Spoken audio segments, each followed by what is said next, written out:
Hello and welcome to the PublishU podcast, where we explore the real life stories from around the world. I'm Matt Bird, and today I'm talking to Helena Croft from London in the UK, who has written a book called No Little Girl's Dream. Helena, welcome. Thanks, Matt. Great to be here. You're living in the greatest city in the world, as far as I'm concerned. Oh, So, which absolutely. bit of the greatest capital in the world do you live in? So I'm actually living in southeast London, so Catford, Hither Green, very close sort of commuting links to get me into the office in London Bridge. So it's perfect. Love it. Wonderful. And in the office, so Helena, what is it you do? What's your day job? So my day job, I'm the chief exec of Streetlight UK, which is a frontline specialist service working to support women involved in prostitution and sex trafficking. And we've got offices in London and down in Sussex. We cover London and the southeast, basically. And so, how is it that Streetlight, you said Streetlight. How is it the Streetlight supports women involved in prostitution? So, in a variety of ways, and we've very much developed a model over the last 10, 12 years, really, to reach what is a very difficult group of individuals to reach. Because obviously, there's a lot of criminality involved, there's a lot of secrecy involved. So, we work, our teams are out late at night on the streets in London, different parts of North and South London, and then in the sort of rural counties of Sussex, Surrey, Medway, Kent, they're more working in the daytime, working with other agencies, and very much working to build a support plan around individual women to help them primarily exit prostitution. But the women that we meet are on all kinds of different stages of their journey in prostitution and in life. So pretty much we're led by the woman and by the individual as to what they need at that given time. Wow, fascinating work. So, what first inspired you to write a book? I mean, where did that idea come from? Well, it's always been something sort of bubbling around in the background. I think because I've got a sort of a background in local authority and sort of community leadership, and very much understood that to get your message out there, you've got to get it a bit broader and you've got to get it into the hands of the right people. And I'm constantly speaking with people, and I thought, how great would it be to put something in their hands that they can take away and gives them much more than I can give in a half an hour interview or chat with them. So it was pretty much inspired by that and in wanting to get the message out there of what we're doing, and particularly to see some legislative changes in the law that we believe needs to happen for this group of women. Amazing. So, it's going to be your well. They always say that a book is the most powerful business card in the world, don't they? I Right. think it's partly because people take you they take you particularly seriously if you've gone to the effort to write a book about your specialist subject, and it's a lot more fun than leaving a business card that people don't use anymore anyway. So leave them with a book. That's great. And you did the Publish You Writing My Book course. What was it about the PublishU Writing My Book course that you found most helpful, Helena? Well, I mean, lots of things actually, Matt. I think initially just taking that idea of, I want to write a book about this and giving a framework around how to practically make that a reality. Because Mhm. having the idea is one thing, but then putting that into practice, as you well know, is not quite so easy. So I think Publish You, the writing course really gives you that framework, and it really takes what seems kind of a big thing and breaks it down into small steps. I think Yeah, the other thing that was encouraging was having a group of people to work with who were all on the same journey with you. That was really inspiring as well. And of course, having Matt in the background saying your deadline's coming up and you kept us on track, which was very much needed. I call it tough love. Tough love. So, and for you, what was the greatest obstacle that you had to overcome to write this amazing book, Helena? Yeah, I think the biggest obstacle for me, which I think most people would say, who are sort of busy in their career, would be carving out that time. Uh, Mm, and just, but I think once I'd made the decision, this is what I needed to do and wanted to do, it was actually a lot easier then just to dedicate that time. And I had to be very disciplined in that mm, to put that time aside and to guard and protect that time so that I could just focus on the writing mm. and sort of undistracted time as well, which is not easy when you're running a busy charity Yeah. with pulling the demands of staff, etc. So, but they survived and I survived. So, And I'm interested, what did you stop doing for 3 months to enable you to prioritize the time to write? What are there things that did you stop watching Netflix? Did you stop doing, did the family live on takeaways? What was it that happened? well, I'm fortunate to have a very supportive husband who kept me well fed and watered. And without him, I definitely wouldn't have been able to do it.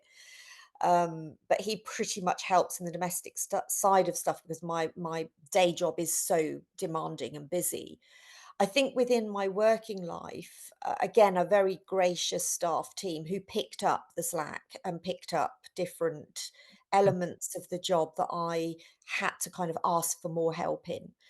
So it was a great learning curve, and I think it's also helped me reshape and refocus what I do want to spend my time on moving forward as well. So it's been really positive in that regard because Yeah. having written this book and got it published, I've got loads of other ideas now of other books that I want to write as well. So I think writing's going to become a part of, my future anyway.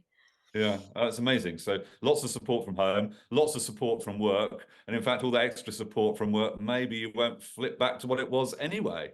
Perhaps you found a new groove in which Well, everybody that's can the raise hope. their game. I can live in hope for that. So you mentioned you're writing another book, or you mentioned books, in fact. I mean, I mean, well, we've not talked about the first one yet, but, let's start with the first one. Let's come back to the other books. Well, tell us about your book. It's called No Little Girl's Dream. And what's the heart message of your book, Helena? So the heart message is really twofold. It's telling the stories of the women that I get the privilege to work with, and that's probably tens of thousands now over the last decade or so. And it's telling real stories of real women and exposing kind of the myths around prostitution. And it's pretty hard hitting when you hear the stories. So that's kind of the one side of the main thrust. And then the other side, which is very, very important, is that the book is really challenging those who are in positions of decision making. So legislators, lecturers at universities, really challenging them about what is currently going on in the UK Mm, around this issue because yeah, the legislation really needs to change. So I've my final chapter of the book is really full of solutions. I wanted not just to be the problem, but the solutions, what we've learned over the last however many years that will really make a difference to this group yeah, of women. yeah. Amazing. And so, what books do you want to write next? So I think there's a lot of books I'd like to write. I think I'd like to write some booklets as well, training booklets, because I think over sort of my career, we've become experts in this field, and we do offer a lot of training to professionals. But I think to have some resources that we could add to that online learning that we deliver would be fantastic. Also for our staff and other professionals working in the field of violence against women and girls.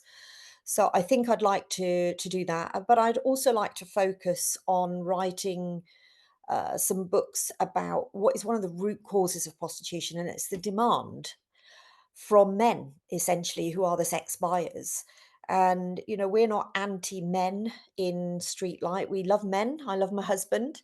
But we also run a perpetrator course for men who've been arrested. And what we've learned from that is that men need a lot of help, actually. Those that are going out there and purchasing sex, they need some help, some education, And I think there's a lot of work to be done around that in terms of those who are current sex buyers, but also preventative work in terms of educating young boys, teenagers. So resources that we could put in the hands of schools and anyone really who's interacting with men and young boys. Yeah, amazing. So that sounds like lots of resources, lots of courses, lots of booklets, lots of influence and education to come. Yeah, I mean, that's the aspiration. We'll see, I think writing No Little Girl's Dream has shown me what's possible in actually quite a short period of time. I'm not Yeah, sure I'd write it quite so quickly, the next lot, but because obviously doing it in 100 days was very demanding. That yeah. was a tall order, but I'm very glad that I did do it in that time frame.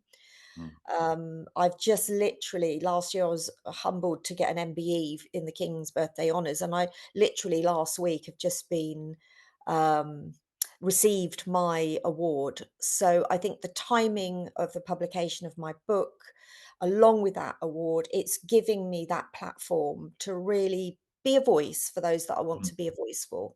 Yeah, amazing. It's so exciting for where this has brought you. And yes, 100 days is a tall order. I meet people and they say to me, "Oh, Matt, I'm writing a book." And I say to them, "How long have you been writing your book?" And they'll say, "Oh, about 3 years or 10 years." I mean, it's bonkers what some people, how long it takes. So yes, it's the short, sharp shock approach to Mm, writing a book, but it really does work. yeah. So it was a real delight to have you as part of the course, Helena. You did what we suggested you do to write your book, and you're a great contributor to the cohort and the community that we journeyed with. So it's wonderful. So as we close, Helena, what is it that you hope people reading your book might take away? I would hope for everyone that they would gain knowledge and understanding of a very marginalised group of women in the UK who are in every community. They're in every village, every town, every city.